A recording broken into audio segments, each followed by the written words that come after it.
And welcome back to the Plastic Crack Show. I'm your host Lee, and this is of course the Bad Taste Bears, the 2000s equivalent of the pop vinyl. When these came out in, I think it was about 1999, they went berserk. They were literally everywhere you could imagine. By of course the late 2000s, 2009, 2010, they were starting to wane off. And of course today, even they still make pop, they make the what they call Bad Taste Bears, they're just nowhere near as popular as what they used to be. And of course they did everything from, of course, unique imagery of bears through to, of course, movie licensed bears. And this is, of course, the Transformers Hot Rod bear bots in disguise. Of course, they never bought a lot of the licenses, so they just more or less shimmied to the side, making no reference indeed, instead just going with, of course, things that sounded very similar. So of course you can see from the packaging, the packaging is designed just to sell the figure inside. So it's very basic graphics down the bottom, really windowed box for the figure. Again, on the side, heavily on the window.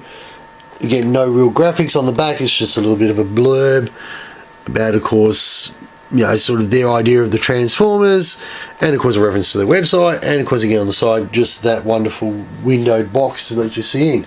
So we're going to pop them out of the box. So the box itself is just a clear storage case, nothing terribly special there, and of course he's then just stored in a cardboard sleeve. Again, nothing terribly exciting there. And of course then we have our bear bot, our hot rod. And this is sort of a felt finish to obviously protect it, because this is a polystone figure. They are subject to damage if you're not careful with them. And they're just held in by a couple of zip ties. So we'll just unzip it, zip ties, a couple of tie wires. So we'll just untie it, gently remove it, because these do, as I said, they are somewhat fragile and can break and scratch fairly easily. We'll just get this one out.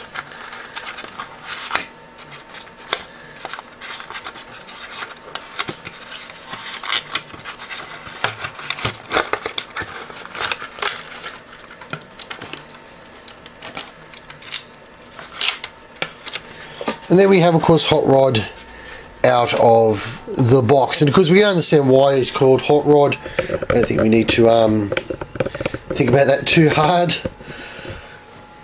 I'm going to come in a bit. Oh no, the camera's moving. There we go.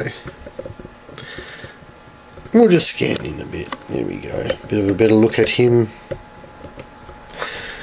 So you see from the front, of course, it's designed around an Optimus Prime look. We've got that nice blue head trim with the silver jawline, nice little bear emblem, which suspiciously looks a bit like the Autobot emblem. Of course we have the Volkswagen. I'm sure we can all infer who the Volkswagen might be, because obviously got this nice robot jointing.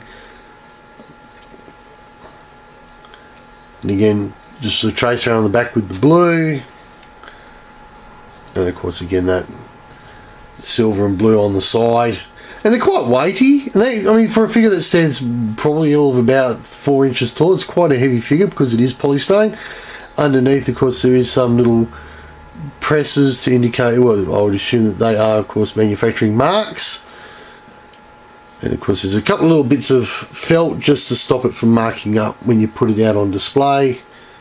And all in all, that's it. That was, of course, the Bad Taste Bears Hot Rod. Not a lot to say about these. As I said, they were very collectible back in the day, but certainly have waned off and very hard to find in shops nowadays. More predominantly you find them online. So this was a Plastic Crack Show. I was your host Lee. Thank you very much for watching. We'll see you next time.